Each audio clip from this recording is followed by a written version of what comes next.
I hate my cheating dad and his annoying affair. My dad left me. I am 13 now but going to be 14 this year, same with my half-brother. And my mom for his affair family. I don't know much detail because I was 4, but according to my grandma, he skipped my birth just to be with his affair partner and help her give birth to their son. He lied that my mom didn't let him in the hospital room, which was a lie because my dad was apparently dumb enough to leave his evidence on the phone. My mom told her not to give me personal details on the divorce, so I don't know too much. But all I know is he's a cheater who skipped my birth for his affair son, lied to his friends that my mom wouldn't let him in the hospital and to his co-workers that I died. He refused to attend any of my birthdays after my parents' divorce and never attended any of my events because apparently my half-sibling was more important to him, and he's a deadbeat dad who hurt my mom. They lived in a different state, or so I thought. Apparently my half-brother Chase, fake name for privacy, joined my class on Friday. He seemed really eager and smiled at me a lot like he's never seen a girl before, which I found creepy. I don't know why anyone would get so excited over a stranger.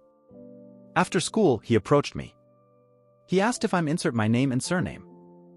I responded yes, then he pulled out a photo of our dad with me on my 2nd birthday and said, "Look, that's our dad."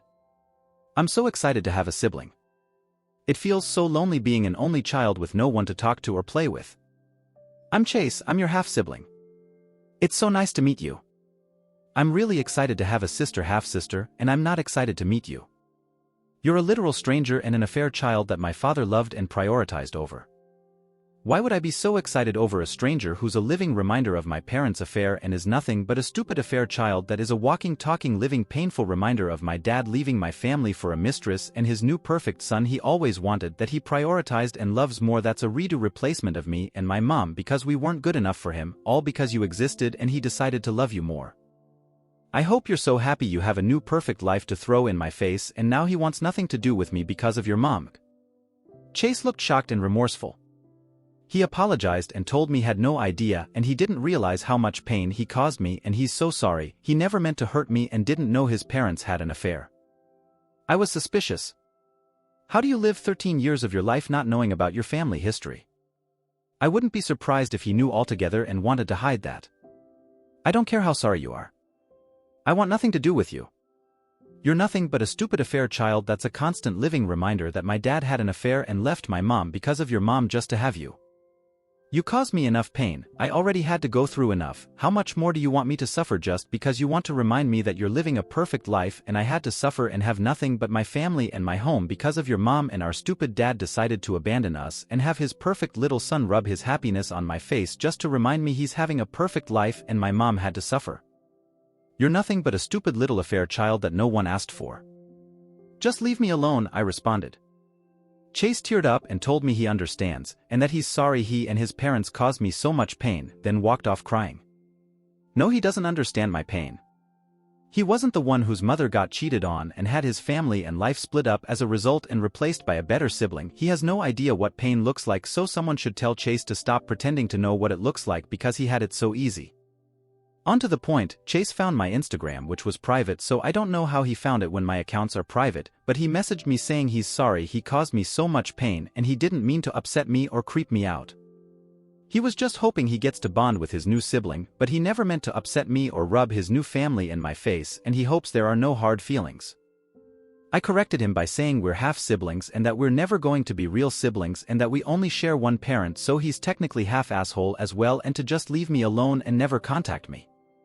I admit I was harsh and called him a stupid affair child that no one asked for before blocking him. I don't know how my dad and stepmom, the affair partner that broke up my parents' marriage, found my account and sent me follow requests, but I blocked them. I only accepted my paternal grandparents' account because I wanted to get to know my dad's side of the family, but I wanted nothing to do with my dad, his mistress, and my half-brother. Why can't he take the hint that I don't want him? He's a painful reminder and my life would be better without him if he went away, so I pretend he is a stranger. My dad came to my home earlier today with his redo family, parked on the front porch, then he and my stepmom stormed to the front porch and accused my mom of trying to alienate me from him even though she had no idea they moved back here and never spoke about him to me. I only know a few details because I eavesdropped on her phone conversations when she thought I was asleep. Chase was at the back of the car. He apologized and told me that he's sorry and he didn't know they were going to act like this. He apparently just told them he has a classmate called Chelsea who had the same surname and that our dad told him to approach me and asked him to give me my Instagram account and he had no idea he was going to use it to start a fight. I was creeped out that he managed to find me on social media in the first place. The crybaby Chase was just crying as usual, acting all innocent and guilty when he knew what he was doing.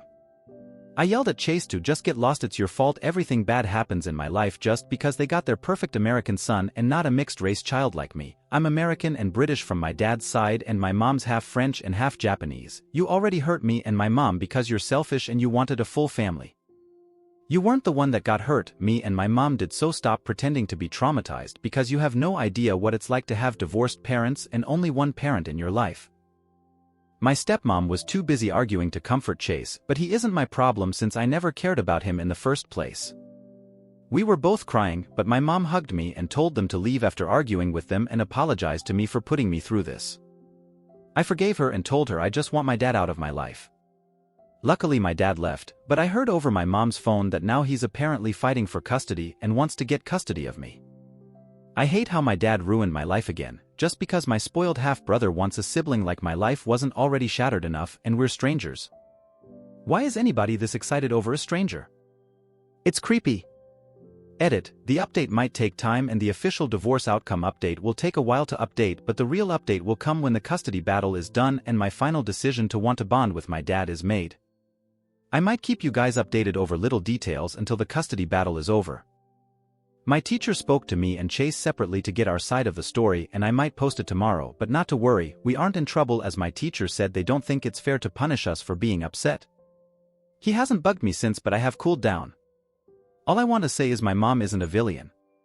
She said she just didn't want to drag me into the mess since it isn't fair to share adult details with kids and make me feel like I have to choose sides.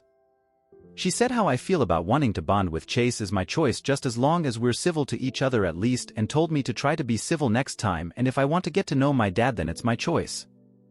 I just didn't show any interest, so she thought forcing me will only hurt me, but if I want to get to know him then it's alright, but the only boundary is that I can't bring him over to her house or his parents and make him bond or interact with her, but overall it's my choice and she will never stop me just because she feels a certain way towards them and she's sorry she made me feel like I can't bond with them. She got emotional and told me she never meant to make me feel like I can't talk to them and it will always be my choice even if her and my dad don't get back together again, but she will never stop me from seeing him or my half-brother because that's my right. I feel more confused about whether I want to get to know my dad, my stepmom and half-brother or not than not want to at all, but hopefully tomorrow I will feel better and make up my mind. I just want to keep my distance from Chase and my dad for a while until I make my decision, otherwise I will get hurt and feel even more angry and frustrated, but I'm keeping my distance from Chase and our dad just until I feel better. I was surprised that Chase didn't approach me today. He just glimpsed when I entered the class, but that's pretty much it. We all glimpse at people who enter, so it's not anything personal. I wonder if he was approaching me online just to make sure I was calm and to make sure I wasn't just saying it out of anger or hurt, but I'm keeping my distance for now.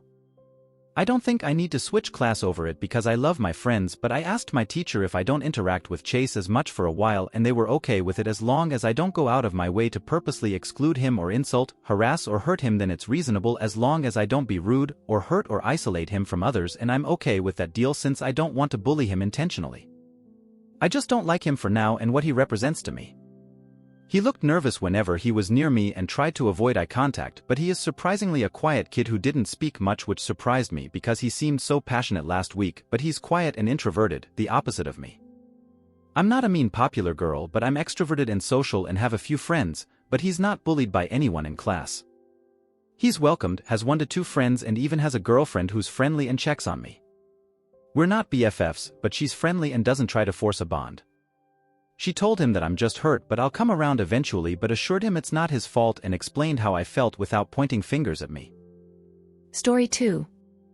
IF 28 feel guilty that my husband M 28 doesn't see our first year of relationship as something good.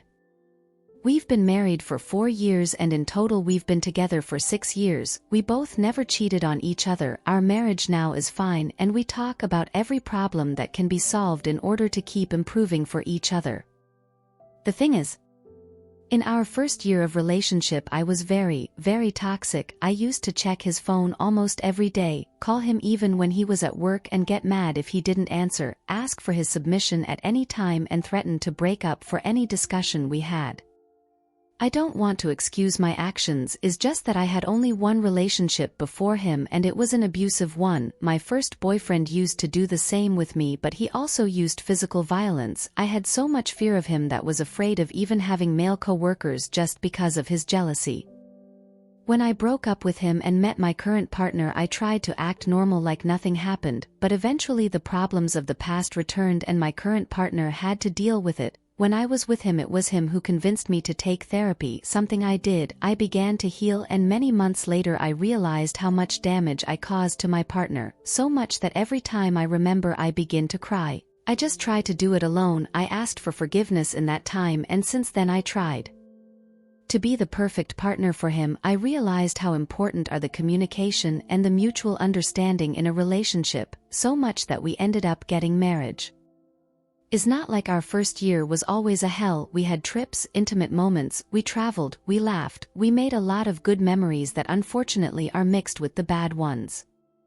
The problem is that every time I want to remember good memories of our first year of the he always says let's talk about another thing, or he changes the topic to memories of the next years. Of course, it sometimes make me remember that our first year was not that good for him, but I also feel sad that we practically can't talk about our trip to Machu Picchu, our travel to Brazil or many other things we did during our first year.